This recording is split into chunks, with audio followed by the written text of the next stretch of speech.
everybody, welcome to Sarah J. Awesome. I'm not Sarah J. Awesome, obviously. I have a beard, I don't have red hair, but I happen to be married to her.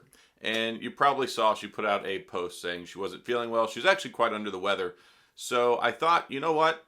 I know she really wanted to deliver a video this week, so maybe this will help out and this will offer some insight to those of you who are out there who are Sarah J. Awesome fans, who are Tesla fans, or who may be married to somebody who is a Tesla fan and you aren't, which I know there's a lot of those out there. I happen to be one of them, and I never really wanted a Tesla before. And I think that this video might add value because I think what I want to talk about is how the Tesla is the new family car. And the reason I say that is because it brings families together around this idea of a more economical, a more cost-effective car, something that has changed a lot as opposed to those of us who use these internal combustion engine cars like me. I have a few cars. We do. We have our family car, which is a Volvo. I have my Supra and my Subaru, my WRX. But there's something special about the Tesla, and that is it's new, it's revolutionary, it's economical, it's good for the environment, and right now it's very cheap to drive, and that's something that helps out a lot. It helps out the budget, and it helps out the environment. That's two things that are really important right now as we are into the year 2022. Whenever we first started looking at the cars, and well, when Sarah first started looking at cars, she really wanted a Tesla. And I knew she wanted one, and I wanted to help her get one because we went and looked at a bunch of other cars, and she tried to be more economical. She tried to get something that wasn't as expensive because it's the first car she ever bought.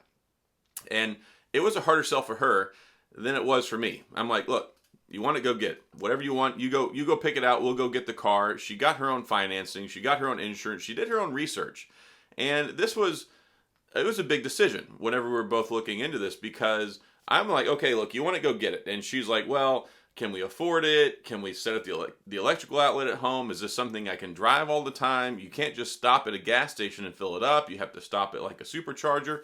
And when I started my YouTube channel, it was a long time coming. And you can ask her for years and years and years. She had to listen to me. Of course, I love BlackBerry phones. I love all phones.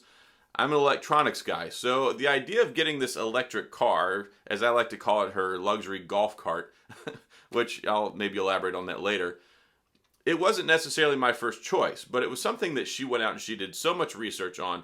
She was watching YouTube videos. She was reading books. She was following anything. And of course, she loves Elon Musk. Not more than me, thankfully. But she does love Elon Musk, and she loves all the stuff that the Tesla stands for. And I thought that was important for her because whenever she was in the deciding process, I said, you know what, honey? You talk to me about this car as much as I talk to you about my phone. So the logical thing here is, one, you need to buy the Tesla. But two, you need to start your own YouTube channel so that way you can inform everybody else. You can tell everybody else what you're telling me because I think it adds value. And that's one of the principles that I talked to her about and that I also believe in my channel. If it has value, then make it because somebody else is out there looking for the same thing. So I think that the idea of the Tesla being the new family car, it's never been anything like this, at least ever since I've been buying cars, which has been about 20 years now. It's something that's exciting. It's something that's revolutionary. It's not a Mazda. It's not a Ford. It's not a Lincoln. It's none of those. But it's also something that commands a certain amount of respect because people look at it and not only is it a luxury status symbol, it's also something that's very beneficial and good for the family. Most families don't have 6 kids like us. She's probably told you all about that. But in the Tesla, you can at least seat 5 people. And that's something that I think fits most people's guidelines nowadays. Most people need four seats in their car, but they also need money back in their pocketbook. It's very, very, well, I don't want to say simple, but we installed the power outlet ourselves. With the help of our neighbor, we diverted our 220 power line from our dryer because we use a gas one. We didn't need it. So we hooked it up out front. She got the car, and she was in love with it before it showed up. She wasn't so much in love with the process because I think it was months before we got it. She put down the deposit, and I think it was like 2 months before we finally got a VIN number. It was absolutely forever and ever. And when she got it, I remember I drove her up there and dropped her off, and she drove the thing home. And I don't think I've ever seen her that happy outside of, well, our wedding day and, well, Tesla day. I think those are the 2 most important days since we got married. But it's something that I think has not only been important to her, but also our family, because it helps out. The kids look at it, and it's something that they see us doing. And they say, well, it's an electric car. It's cool. It goes super fast. And of course, everybody likes the fact that it goes super fast. I didn't like that it went super faster than my Subaru. I don't think that played too much into the part of me getting the Supra, which she can't beat now. But with the standard range model that she has, it fits really well into our lifestyle because she drives it around. She drives it to work all the time. And even though it only gets about 230 miles, I think, which is what the max range on it is, she drives about 50 miles one way each day. And for the longest time, she was driving 5 days a week, about 100 miles a day. And it works out great because whenever she had the old car, which was her Mazda 2, which is now our son's car, she drove that, and even though it got 30-something miles to the gallon, she was having to fill up 3 times a week. So even filling up 3 times a week, and if you look at today's prices, it's about getting close to $4 per gallon.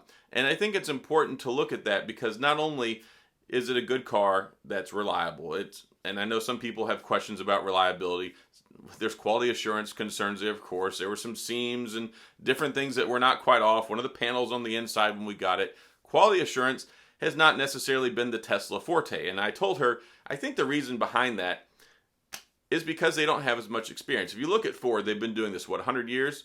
Tesla's been doing this for a little while, but they're doing it well, I think. But it's inspired her. She is like the Renaissance car driver now. I'm an enthusiast. I drive regular old cars, but she's read so many books. She even figured out, I know there was a video she made about the smell inside her car, and that seemed to be an issue, something to do with the coils and, I don't know, evaporation and just kind of water standing around, maybe is what it was. I don't remember exactly, but I do remember I bought her a little camera she could use so she could go in and try and diagnose it herself. And she actually made a video on how to make it not smell anymore. And that turned out, I think, to be a pretty good video. But she is basically probably more mechanically inclined with this car than I am with some of my own cars. And I have a long history of cars. I had a 93 Mustang, rebuilt it from the ground up. Of course, a YouTube mechanic myself. But she is so interested in this car, and it's something that I've never seen before. Not to try and play into any sexist or gender roles or whatever, but traditionally, most women don't care about cars, especially at the operational or mechanics level, as much as men do. And she has gone out and educated herself so well on this car. And the first thing she does is she researches it, she tries to diagnose it, and she tries to fix it herself. So the car itself is something that's kind of elevated to a different status level in our home, to where it's not just a Tesla. It's also something that she uses for work. It's something that she uses for her channel. And it's something that I think it inspires her, and even maybe our kids as well, because they look at it and she's always telling them about this car. And it's something that has completely changed. And here we are in the year 2022. Whenever we had our other cars before, she never really cared about the Mazda 2. She didn't really care about the Subaru. But this one, she immersed herself in it from even before day one, because she had been studying and researching for months. And we went, and of course, she looked at Mazda. We looked at Subaru, because I like Subarus. Tried to convince her to go look at one of those. They're super safe. They're great cars, all-wheel drive. But there was nothing that made her happy. It was nothing that she was just, okay, I absolutely have to get this car. And we kept going back and back and back to the Tesla. And ultimately, she ended up buying it. Of course, as y'all know, she's been making videos for over a year. And I definitely thank all of you for the support and watching her channel and growing with her as her audience, because she really does care a lot about you guys. And all the time, you know, these guys are saying this in the comments and the replies. She takes a great deal of pride and time out of her day in replying to as many of the comments as you all leave out there for her. So when it comes to this car, I think that for those of us who are the one who's in the relationship, I think for those of us who are in the relationship not owning one, you can see something in your significant other that's like they take a certain amount of onus in it. And it's not just a matter of, oh, I drive this car. There's an association with the identity there, because they really do love and believe in the car. And it's not just something that gets them from point A to point B. It's created an experience, but also a lifestyle that also coincides with the car. And I could never make that association. For me, I call it a luxury golf cart. I drove a golf cart. I was in the military for a long time. We had a golf cart that we drove around. It was battery powered, and it's one of those things. You have the instant torque. It gets up and goes. and then whenever you let off the gas, you let off the accelerator because there is no gas, then it abruptly slows down, especially with the regenerative braking. And it's been a learning process, one for her when she first started driving it, but two for me. I just never really enjoyed it. And there's this level of enjoyment that I get from driving a sports car, from driving an internal combustion engine. I've always appreciated and enjoyed cars, especially sports cars. So when you look at this and you see this car that looks definitely unconventional, and you see that your significant other cares so much about it, it's something that's made me interested in the car, and I appreciate it and I respect it. It's not something that I personally would want to go out and buy, but at the same point in time, you can respect something without wanting to personally own one. Just as much as she loves her Tesla, she likes my Supra, but she doesn't want to go buy one for herself. And of course, I wouldn't encourage her to because it's way too expensive. But she does like the Model S. She likes the Model S Plaid and all that crazy stuff. Hopefully, I called it the right thing. I don't want to turn anyone off on her channel here with my lack of Tesla knowledge and information. But I do think that it's a really interesting thing, and I think a lot of you out there can probably appreciate this too.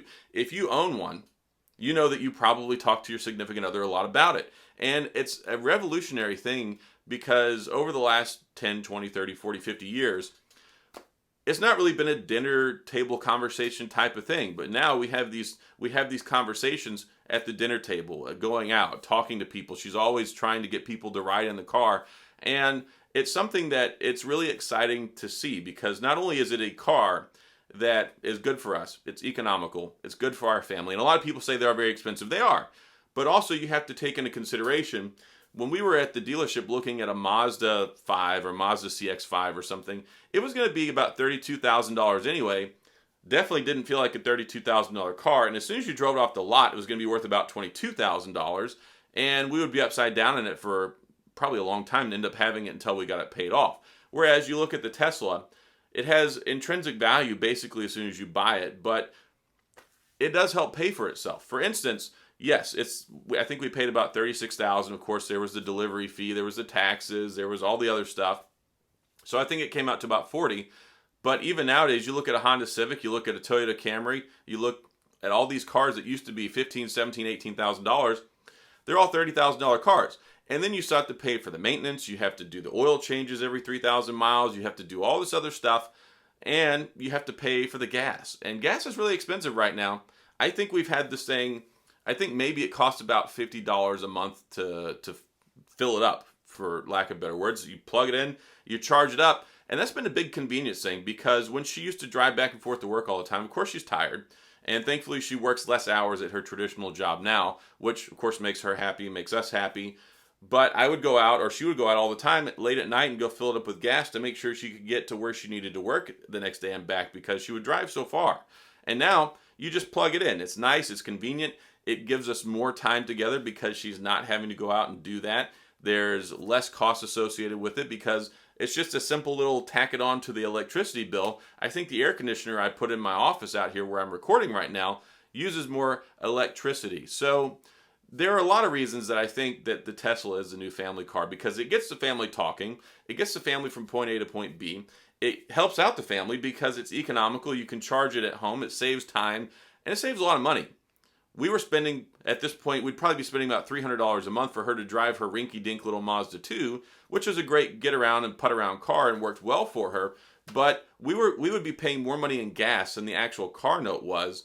And for lack of better illustration, looking at what we save on the gas now pays for more than half of what the car actually costs. So yes, there might be a significant investment there looking at a $40,000 car, but when you end up paying maybe the cost of a $15,000 or $20,000 car because of the energy savings paying for electricity versus gas, then it helps pay for itself. And I never really looked at it that way. And unfortunately, we missed out on the rebate credit stuff, which I think is back now.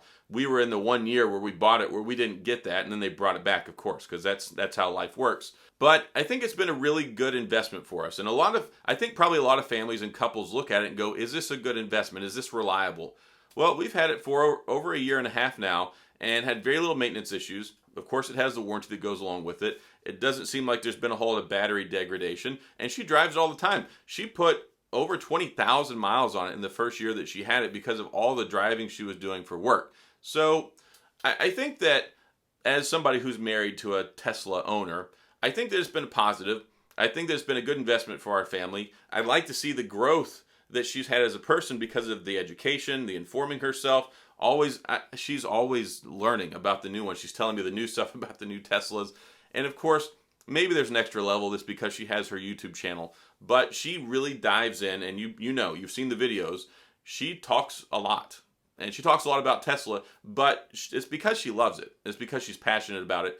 And I see this all over the place. I see this on Tesla Twitter accounts. I see this in other owners. You could put two Tesla owners in the same place and leave them there unsupervised for an hour and come back and they'll still be talking and know nothing else about each other other than, well, they both love Tesla. And I think that that's cool. I think it's inspiring because for me, if I wanted to go out and talk to somebody about Subaru or talk to somebody about my Supra, I would have to go out to a car meet somewhere where there's other people who paid money and drive those cars.